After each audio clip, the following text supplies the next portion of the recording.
पिछले 2 व्लॉग्स में मैंने आपके साथ इन्फॉर्मेशन शेयर की कि कौन से ऐसे वीज़ा ऑप्शंस हैं आपके लिए अवेलेबल अगर आप यूएस से मूव होना चाहते हैं, द 5 लीगल वेज। और उसके बाद वीज़ा एप्लीकेशन प्रोसेस मैंने आपके साथ शेयर किया, एंड देन वीज़ा इंटरव्यू में किस तरीके के सवाल पूछे जा सकते हैं based on the visa you have applied. अब उसी सीरीज़ को कंटिन्यू करते हुए उसका अगला स्टेप, अज्यूमिंग कि आपका वीज़ा प्रोसेस कंप्लीट हो गया है, वीज़ा अप्रूव हो गया है, now it's the final time to fly to US से। तो सबसे पहले तो आपको अपनी डॉक्यूमेंटेशन का ख्याल रखना ही रखना है, लेकिन उसके अलावा आप अपने बैग्स में क्या कैरी कर रहे हैं वो भी ध्यान रखना है। कुछ लोग आजकल बहुत इम्पेशेंट हो रहे हैं कि जल्दी जल्दी इन्फॉर्मेशन बताइए और ज़्यादा डिटेल्स में मत जाइए, तो मुद्दे की बात पहले करते हैं और बाकी के डिस्क्लेमर्स और डिटेल्स जो हैं आपसे बाद में शेयर करते हैं। तो जो प्रोडक्ट्स आपको अलाउड नहीं है अपने बैग में रखने वो हैं फ्रूट्स, वेजिटेबल्स, सीड्स। मेडिसिन आप रख सकते हैं लेकिन प्रिस्क्रिप्शन के साथ। डायरी प्रोडक्ट्स आप नहीं रख सकते हैं। Masala like in some form आपको अलाउड नहीं है। Homemade pickles and all those things, ghee, dahi, ये सारी चीज़ें जो बहुत सारे इंडियंस जो हैं कैरी करते हैं वो सब चीज़ें अलाउड नहीं है। और सबसे इम्पॉर्टेंट चीज़ जो कोई भी कंट्री, कोई भी एयरपोर्ट अलाउ नहीं करता है वो है sharp weapon object. Not as in कि आप वेपन लेके आ रहे हैं, लेकिन कभी कभी हम सेब काटने के लिए एयरपोर्ट पे जो है चाकू रख लेते हैं अपने कैरी बैग में, दैट इज नॉट अलाउड। या नेल कटर्स, ये कोई भी शार्प चीज जिसका भी कोई शार्प पॉइंटर हो वो चीज अलाउड नहीं है। तो बहुत बेसिक सी लिस्ट है, लेकिन डिस्क्लेमर पहले। तो फर्स्ट ऑफ ऑल, मैंने बहुत सारे व्लॉग्स देखे जहां पे कह रहे हैं अरे ये वाली आइटम्स आप अपने बैग में नहीं रखिए otherwise you have to face deportation. नहीं, you do not have to face deportation. Deportation होने के लिए भैया बहुत सीरियस ऑफेंसेस और सीरियस वायलेशंस लगते हैं। आपने अनइंटेंशनली ऐसी कोई आइटम अपने बैग में रख ली जिसके बारे में आपको नॉलेज नहीं थी, तो आपकी वो आइटम डिस्ट्रॉय कर दी जाएगी, प्लस आपको फाइन लग सकता है। हो सकता है कोई ऐसी बहुत ही सीरियस वाली आइटम हो जो आपने रख ली, या आपने कोई मिस इन्फॉर्मेशन प्रोवाइड की उस आइटम के रिलेटेड। लाइक फॉर एग्जांपल आपने बहुत थोक में गोल्ड रख लिया लेकिन डिक्लेयर नहीं किया, तो दैट मीन्स आपने मिस इन्फॉर्म किया अथॉरिटीज को, तो आपकी डिटेनमेंट हो सकती है।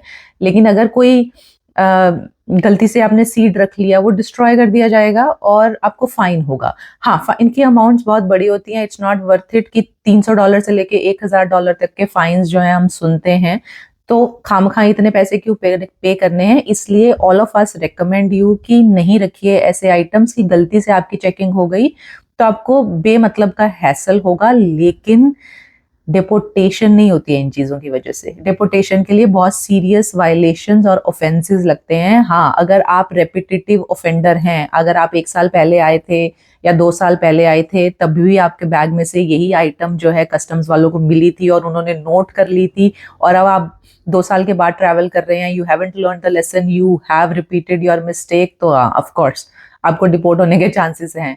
अगर आपने कोई बहुत फेक डॉक्यूमेंटेशन शो अप करी है, लाइक प्रिस्क्रिप्शन फेक हैं या आपके गोल्ड की रिसीप्ट फेक हैं, तो ऑफ कोर्स डिपोटेशन के चांसेस हैं। लेकिन as long as it is not anything illegal, anything fake, तो गलती से ऐसी कोई आइटम आपके बैग में पाई भी जाएगी तो डिस्ट्रॉय होगी, फाइन होगा, लेकिन डिपोटेशन नहीं होगी।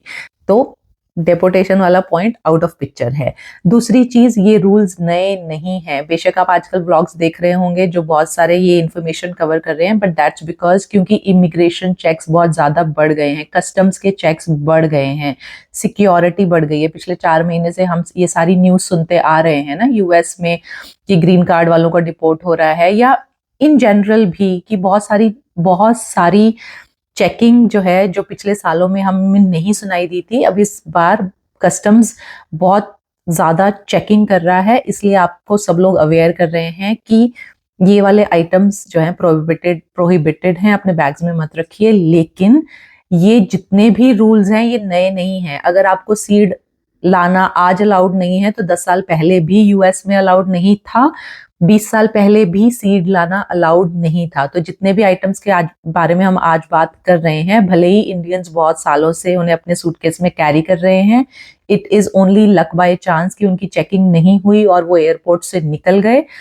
लेकिन बहुत समय से ये सारे रूल्स एग्जिस्ट करते हैं और ये आइटम्स आपको लाना अलाउड नहीं है। तीसरी चीज, ये सिर्फ यूएस एयरपोर्ट के रूल्स नहीं हैं, बहुत सारी कंट्रीज के एयरपोर्ट्स के बहुत अलग अलग रूल्स हैं, लेकिन कुछ कॉमन रूल्स भी हैं। तो जिस भी आप कंट्री में जा रहे हैं उस कंट्री के अपने वीजा के रिलेटेड ये रूल्स पढ़िए कि कौन से आइटम्स आपको अलाउड हैं, कौन से आइटम्स आपको नहीं अलाउड हैं। फॉर एग्जाम्पल, एक शार्प ऑब्जेक्ट रखना, या जो वेपन काइंड ऑफ ऑब्जेक्ट है, या चाकू रख लेना, या इवन कोई अगर शार्प नेल कटर है जिसमें से ना चाकू बाहर आता है, तो मल्टीपल पर्पस नेल कटर्स जो होते हैं, ऐसे कोई ऑब्जेक्ट्स आप रखेंगे तो ये दुनिया भर का कोई भी एयरपोर्ट जो है आपको अलाउ नहीं करता है वो ऑब्जेक्ट्स रखने के लिए। तो और ये सिर्फ यूएस के लिए लिमिटेड नहीं है, और ये सिर्फ इंडियंस के लिए लिमिटेड नहीं है। यूएस में कोई भी एंटर कर रहा है, एयरपोर्ट से एंटर कर रहा है, बॉर्डर से वाया कार एंटर कर रहा है, या किसी भी मीन से, शिप से आ रहा है, कार से आ रहा है, प्लेन से आ रहा है, उन सब के लिए ये ही रूल्स एप्लीकेबल हैं, और बहुत सालों से ये ही रूल्स चले आ रहे हैं, कुछ नया नहीं है।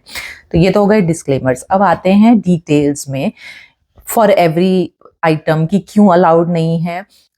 तो सबसे पहले फ्रूट्स, वेजिटेबल्स, सीड्स, ये बिल्कुल भी अलाउड नहीं है। डायरी प्रोडक्ट्स बिल्कुल भी अलाउड नहीं है। क्यों अलाउड नहीं है? क्योंकि इनके थ्रू कोई भी पेस्ट्स एंटर कर सकते हैं, कोई भी नई बीमारी यूएस में एंटर हो सकती है, तो ये चीजें बिल्कुल प्रोहिबिटेड हैं। सीड्स को लेके स्पेशली, कि कोई भी सीड्स आप बॉर्डर पार नहीं कर सकते हैं यहाँ पे। अब एक एग्जाम्पल के तौर पे, अभी 2 मई की रिपोर्ट है कि एक कस्टम्स वालों ने 200 मैंगोज, आम जो हैं, सीज किए।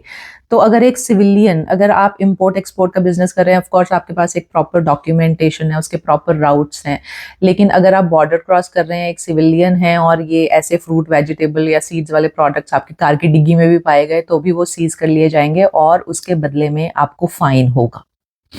तो लाइक आई सेड प्रीवियसली कि डिपोर्टेशन नहीं है, लेकिन डिटेनमेंट की प्रोबेबिलिटी है डिपेंडिंग अपॉन द प्रोडक्ट, और फाइन तो बिल्कुल ही है। तो वो 200 मैंगोज के ऊपर आई थिंक कुछ $1000 का फाइन हुआ है, या फिर कुछ और प्रोडक्ट्स जो हैं कस्टम्स वालों ने सीज किए, तो डिफरेंट प्रोडक्ट पे डिफरेंट काइंड ऑफ फाइन्स हैं, $300 से लेके $1000 तक जो आपको फाइन हो सकता है, but it's not worth it. आप यूएस में पहली बार आ रहे हैं, एज अ स्टूडेंट आ रहे हैं, एज वर्क वीजा पे आ रहे हैं, चौथी बार आ रहे हैं, 20वीं बार आ रहे हैं, paying that fine is not worth it. खाम खा के डॉलर्स क्यों वेस्ट करने हैं? इतनी तो आपकी उस प्रोडक्ट की कीमत नहीं होगी सूटकेस में कि जितने आप उसके जो है डॉलर्स पे कर देंगे। Second thing is medicine. अब कुछ मेडिसिन इसलिए आपको अलाउड नहीं है क्योंकि देर आर सम सॉल्ट्स जो इंडिया में बैंड नहीं है, लेकिन उन्हीं सॉल्ट्स को यूएस में जो है बैन किया जाता है, या फिर उनको कंसिडर किया जाता है कि it is a drug, it is an opioid, है ना। तो अगर जैसे आप ड्रग्स नहीं ला सकते अपने सूटकेस में, वैसे आप मेडिसिन भी नहीं ला सकते हैं। और अगर ऐसी कोई मेडिसिन है जो आपको चाहिए ही चाहिए, which is a requirement for your physical health, तो उसके लिए तो आपको फिर प्रिस्क्रिप्शन दिखाए। तो प्रिस्क्रिप्शन अगर है आपके पास कि अगर मेरे डॉक्टर ने ये मेडिसिन मुझे प्रिस्क्राइब किया है, मैं 3 महीने के लिए यहाँ आ रही हूँ या आ रहा हूँ, तो मुझे ये चाहिए। लेकिन ये नॉर्मली एप्लीकेबल होता है उन लोगों के लिए जो टूरिस्ट वीजा पे आते हैं, या पेरेंट्स जो एक शॉर्ट टर्म स्टे के लिए आते हैं। अगर आप इंडिया की प्रिस्क्रिप्शन लाएंगे but you are actually a green card citizen here, तो शायद वहां पे भी प्रॉब्लम हो सकती है, क्योंकि इट्स लाइक आप यहाँ के सिटीजन हैं, या आप ग्रीन कार्ड होल्डर हैं, या आप एक वर्क वीजा वाले हैं, लॉन्ग टर्म यूएस में रहते हैं, तो यूएस के डॉक्टर से प्रिस्क्रिप्शन लीजिए। इंडिया के डॉक्टर से क्या स्पेसिफिकली प्रिस्क्राइब कराएंगे लॉन्ग टर्म के लिए? तो लेकिन आप शॉर्ट टर्म प्रिस्क्रिप्शन जो हैं सबके लिए वर्क करती हैं, वो मेडिसिन के लिए कोई प्रॉब्लम नहीं है। लेकिन मेडिसिन को क्लोजली इसलिए चेक किया जाता है because some of the salts are considered as drugs US में।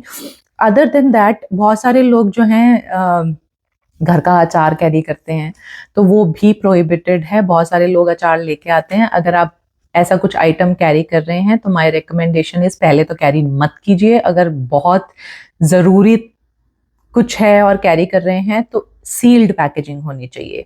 तो ऐसे ही मसालास के लिए भी है। तो मसाला आपको अलाउड नहीं है कि आप अगर कोरिएंडर का सूखा धनिया लेके आएंगे, बिकॉज सूखा धनिया इज कंसिडर्ड एज सीड्स। अगर आप जीरा, क्यूमिन जो लाना चाहते हैं उसके आप सीड्स फॉर्म में लेके आएंगे तो वो अलाउड नहीं है। अगर आपको ये धनिया, मिर्ची, कोरिएंडर ऐसा कुछ सामान लेके आना है तो पाउडर फॉर्म में लेके आइए, और उसकी पैकेजिंग सील्ड होनी चाहिए। आपके घर में पैकेजिंग करा हुआ सामान जो है वो क्वेश्चनेबल यहाँ हो सकता है।